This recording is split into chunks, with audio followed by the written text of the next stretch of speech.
Hello everyone, welcome back to educational world. आज की इस वीडियो में हम काउंट ऑन 8 चैप्टर 1 ऑपरेशंस और सेट्स का एक और लेक्चर डिस्कस करेंगे जो कि distributive law of union and intersection. हमारे पास मल्टीप्लिकेटिव प्रॉपर्टी या मल्टीप्लिकेशन का एक रूल होता है कि अगर ब्रैकेट्स में कहीं पे आए तो हर एक एलिमेंट के साथ मल्टीप्लाई होती जाती है। तो ये लॉ भी कुछ उसी की रिफ्लेक्शन है। यहाँ पे हमारे पास यूनियन या इंटरसेक्शन होता है, वहाँ पे मल्टीप्लिकेशन की साइन हो रही होती है। हमारे पास हम पहले बात करते हैं distributive law of intersection over union की।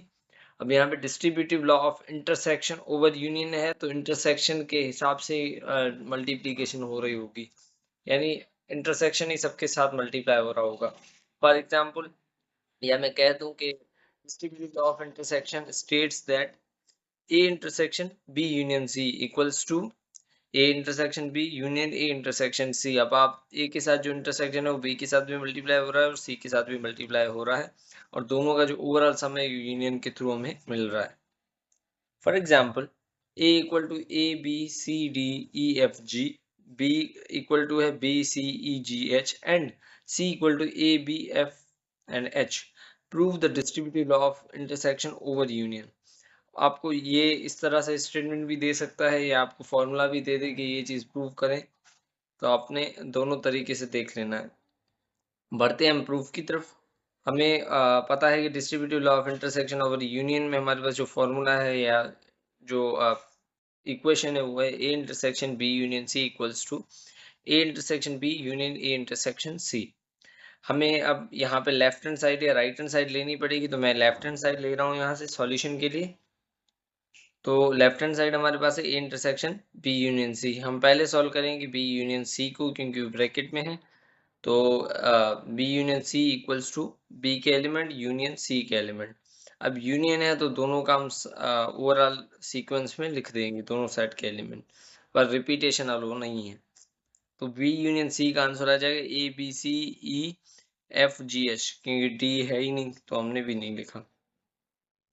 अब इसका जो आंसर है उसको इंटरसेक्शन दे देना ए के एलिमेंट्स के साथ। ए के एलिमेंट तो है A B C D E F G, intersection जो बी यूनियन सी का आंसर आया है। अब इसमें देखिए कॉमन एलिमेंट कौन कौन से हैं, जो जो कॉमन है वो हम लिख देंगे। तो यहाँ पे जो हमारे पास कॉमन है वो है A B C E F जी, ये हो गया A intersection B union C का आंसर। अब हम बढ़ सकते हैं राइट हैंड साइड की तरफ।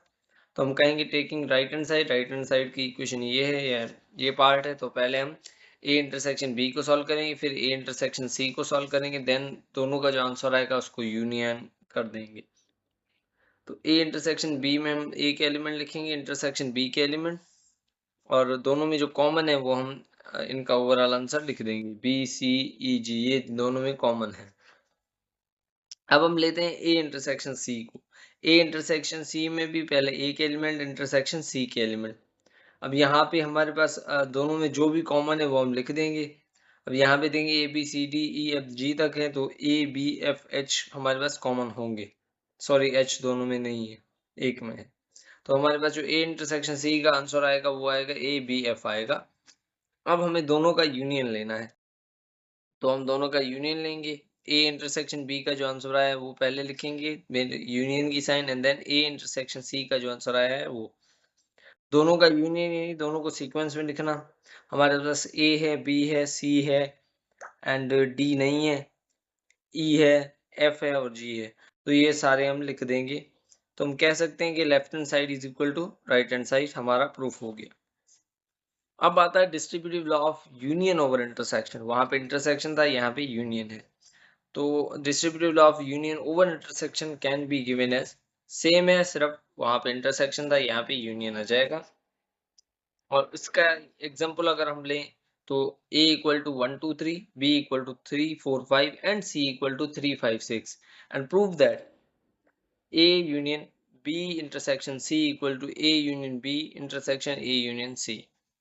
तो हमने सिमिलर तरीके से प्रूफ की हेडिंग देके लेफ्ट हैंड साइड या राइट हैंड साइड चूज कर लेना है। मैं as usual left hand side के साइड जाऊंगा। सो हमारे पास लेफ्ट हैंड साइड में है A union B intersection C. पहले हम फाइंड करेंगे बी इंटरसेक्शन सी को। B intersection C equals to B के एलिमेंट इंटरसेक्शन सी के एलिमेंट। अब इन दोनों में कॉमन जो भी है वो हम लिख लेंगे। तो इनमें कॉमन है 3,5। अब हम बढ़ते हैं A union B intersection C की तरफ, यानी जो बी इंटरसेक्शन सी का आंसर है उसे यूनाइट करते हैं कि ए के साथ। तो ए के element 1 2 3 union B intersection C का जो आंसर आया वो हमने लिख दिया। अब उसके बाद हमारे पास यूनियन है तो सारी सीक्वेंस में लिख देंगे 1 2 3 दो बार आ रहा है पर हम एक बार लिखेंगे, तो इसका आंसर आएगा 1 2 3 5। Okay, now we can move toward right hand side. तो राइट हैंड साइड हमारे पास क्या है, A union B intersection A union C. तो हम पहले ए यूनियन बी को सॉल्व करेंगे, फिर ए यूनियन सी को सॉल्व करेंगे, दोनों का जो आंसर आएगा उनका इंटरसेक्शन ले लेंगे। तो हमारे पास A union B equals to है 1 2 3 यूनियन 3 4 5, ये ए के एलिमेंट यूनियन बी के एलिमेंट। तो हमें यूनियन करना है तो 1 2 3 4 5 इसका ओवरऑल आंसर हो जाएगा। 3 दो बार आ रहा है तो हम एक बार लिखेंगे। अब हम करते हैं ए यूनियन सी को सॉल्व। तो A union C equals to हो जाएगा ए के एलिमेंट यूनियन सी के एलिमेंट। तो ए के एलिमेंट 1 2 3 यूनियन सी के एलिमेंट 3 5 6। इसको अगर हम यूनियन के हिसाब से लिखें तो ये हो जाएगा 1 2 3 5 6। अब दोनों का आंसर हमारे पास है तो दोनों का इंटरसेक्शन लेना है हमें। तो A union B intersection A union C हो जाएगा हमारे पास ए यूनियन बी का answer intersection A union C का आंसर। अब इसे अगर हम इंटरसेक्शन ले तो इनमें कौन कौन से एलिमेंट कॉमन है, जो कॉमन है वो हमारे पास आंसर में आ जाएंगे। And then we can say that hence left hand side is equal to right hand side, हमारे पास प्रूफ हो गया। तो ये था आज का लेक्चर, होप सो आपको समझ आया होगा। अगर आपको कोई भी क्वेश्चन है तो कमेंट बॉक्स में पूछ सकते हैं। उसी के साथ इसके वेन डायग्राम्स मैंने इसमें नहीं सिखाए, ये आपका होमवर्क भी है, आप बना के मुझे कमेंट में बोल सकते हैं। एंड देन नेक्स्ट वीडियो में अगर आप चाहते हैं तो मैं उनका वेन डायग्राम भी आपको करवा दूंगा।